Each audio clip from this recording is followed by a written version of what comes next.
नरेंद्र मोदी जी, आपके बाप दादा ही लेके आए थे क्या प्रॉपर्टी? आपके बाप का राज है क्या? डीजल मिलता है, पेट्रोल 30-32 रुपए में मिलता है, उसको आप 90 से 100 रुपया बेच रहे हो। आपके बाप का राज है क्या कि लूटोगे, खाओगे, खुद 15-15 लाख के सूट पहनोगे, और वो किसान है उसके तन पे कपड़ा नहीं है, मजदूर के तन पे कपड़ा नहीं है, आप घूम रहे हो वहां 36 तरह के व्यंजन खा रहे हो, वो सूखी रोटी खा रहा है, और किसान ने अगर पिज्जा खा लिया तो उसको सोशल मीडिया पे चलाते हो, पिज्जा क्यों खा लिया? आपको ही अधिकार है पिज्जा खाने का, आपको ही अधिकार है कूलर में सोने का, आपको ही अधिकार है एसी में रहने का, आपको ही अधिकार है पैंट शर्ट पहनने का। आपके बाप दादा ही लेके आए थे क्या प्रॉपर्टी? आपके तो मैं चाय बेचने वाला था। नरेंद्र मोदी जी, कितने चाय बेचने वाले 15-15 लाख का सूट पहनते हैं, और वो किसान है, वो कल भी फटी धोती में था, आज भी फटी धोती में था। फिर कहां से आप जनता के तेजी हो गए? आपने मूर्ख बनाया, भावनाओं को भड़काया जनता की को, और आप जनता को भड़का के वहां बैठ गए, और इस बात का पाप लगेगा। और आपको मैं तो कहता हूं कि देखना, इसी जिंदगी में रहते रहते आपको सजा भुगत के जानी पड़ेगी कि नरेंद्र मोदी को हाथ जोड़ करके, सर झुका करके और माफी मांगनी चाहिए देश के किसानों से कि मुझसे गलती हो गई, मेरी मति भ्रष्ट हो गई थी, मेरी बुद्धि भ्रष्ट हो गई थी, इसलिए मैं अहंकार में आ गया था, और मैं माफी मांगता हूं, इन बिलों को वापस लेता हूं।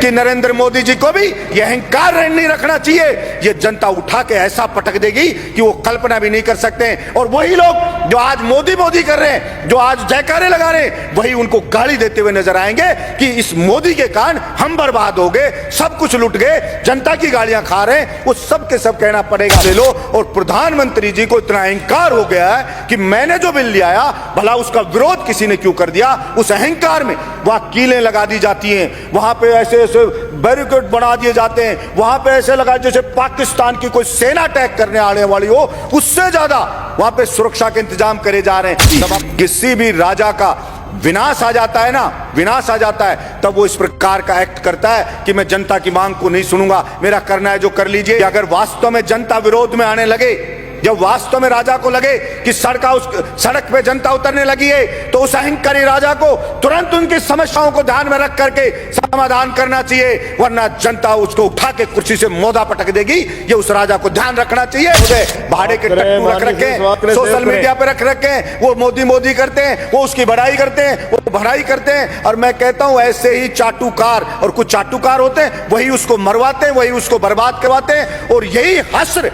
आप देखना सभापति महोदय, ये केंद्र सरकार का होने वाला है।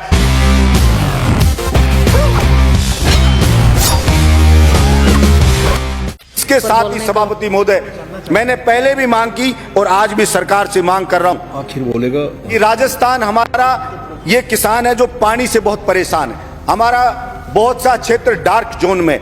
मैंने पहले भी कहा कि सड़कों पे बजट दे रहे हैं, दूसरी चीजों पे बजट दे रहे हैं, आप नदियों का पानी जो व्यर्थ बह जाता है बरसात के दिनों के अंदर, अगर उस पानी को ही लाया जाए, चंबल ही है हमारे यहाँ, चंबल भी खतरे के निशान से बहती है सभापति महोदय बारिश के दिनों में।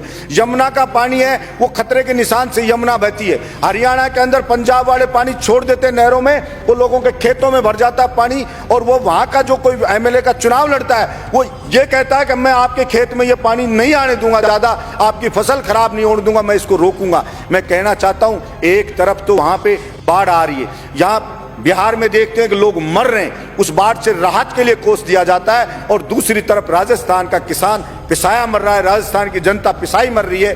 तो मैंने कहा, पहले भी कहा, हिंदुस्तान की सरकार हो चाहे राज्य की सरकार हो, एक बार भगवान के लिए कुछ समय के लिए और चीजों पे बजट रोक करके, और एक बार इस किसान के पानी के लिए आप बजट दे दो, और किसान के खेत तक इस पानी को पहुंचा दो, फिर इस देश की तरक्की किसान ही कर देगा। और जो किसान के बेटे हैं, बेरोजगार हैं, उनको आप रोजगार दे दो, किसान की फसल को खरीद लो, किसान को सस्ते दाम पे डीजल दे दो, किसान को बिजली मुफ्त दे दो, गरीब को बिजली मुफ्त दे दो।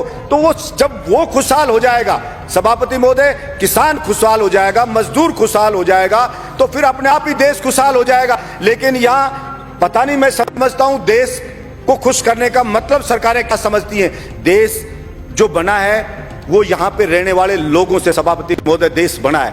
अगर वहां के लोग खुश नहीं है, अगर वहां के लोग संतुष्ट नहीं है, तो वो देश पर कैसे खुशहाल हो सकता है? सिर्फ झूठे नारे लगाने से, झूठी बातें करने से कोई देश खुश नहीं हो जाता। सभापति महोदय, किसान पढ़े, अलग अलग बॉर्डर पे पड़े, 2 मिनट में कर रहा हूं सभापति महोदय, अलग अलग बॉर्डर पे पड़े, बच्चे उनके बैठे हैं, महिलाएं वहां पे बैठी हैं, विनती कर रहे हैं बेचारे कि साहब ये 3 जो बिल लाई है केंद्र सरकार, इससे हम बर्बाद हो जाएंगे, हमारी मंडियां बर्बाद हो जाएगी। प्रधानमंत्री जी इन तीनों बिल को वापस ले लो। और प्रधानमंत्री जी को इतना अहंकार हो गया है कि मैंने जो बिल ले आया, भला उसका विरोध किसी ने क्यों कर दिया। उस अहंकार में वहां कीलें लगा दी जाती हैं, वहां पे ऐसे ऐसे बैरिकेड बना दिए जाते हैं, वहां पे ऐसे लगा जैसे पाकिस्तान की कोई सेना अटैक करने आने वाली हो, उससे ज्यादा वहां पे सुरक्षा के इंतजाम करे जा रहे हैं। सभापति महोदय, मैं ये कहना चाहता हूं, विनाश काले विपरीत बुद्धि। किसी भी राजा का विनाश आ जाता है ना, विनाश आ जाता है, तब वो इस प्रकार का एक्ट करता है कि मैं जनता की मांग को नहीं सुनूंगा, मेरा करना है जो कर लीजिए। चाणक्य ने भी कहा है कि अगर वास्तव में जनता विरोध में आने लगे, जब वास्तव में राजा को लगे कि सड़क पे जनता उतरने लगी है, तो उस अहंकारी राजा को तुरंत उनकी समस्याओं को ध्यान में रख करके समाधान करना चाहिए, वरना जनता उसको उठा के कुर्सी से मोदा पटक देगी। ये उस राजा को ध्यान रखना चाहिए। मैं कहना चाहता हूं मेरे इस सदन से कि नरेंद्र मोदी जी को भी यह अहंकार नहीं रखना चाहिए।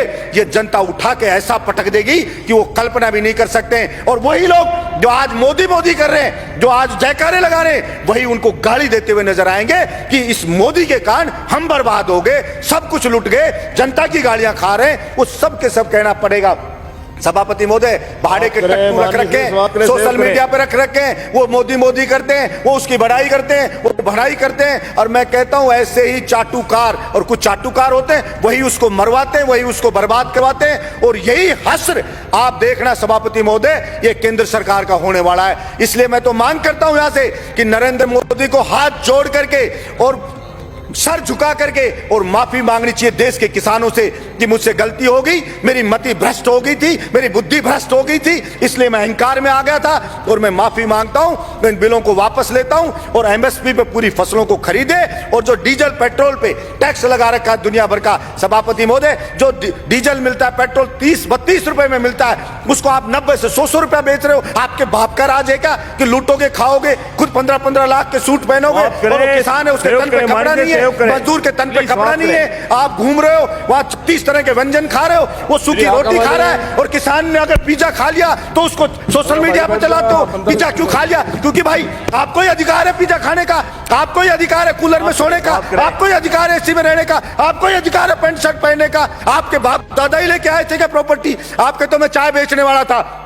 मैं पूछना चाहता हूं नरेंद्र मोदी जी, कितने चाय बेचने वाले 15-15 लाख का सूट पहनते हैं? और वो किसान है, वो कल भी फटी धोती में था, आज भी फटी धोती में था। फिर कहां से आप जनता के तेजी हो गए? आपने मूर्ख बनाया, भावनाओं को भड़काया जनता की को, और आप जनता को भड़का के वहां बैठ गए। और इस बात का पाप लगेगा। और आपको मैं तो कहता हूं कि देखना, इसी जिंदगी में रहते रहते आपको सजा भुगत के जानी पड़ेगी। ये मैं आपके बीच में कहना चाहता हूं। धन्यवाद सभापति महोदय।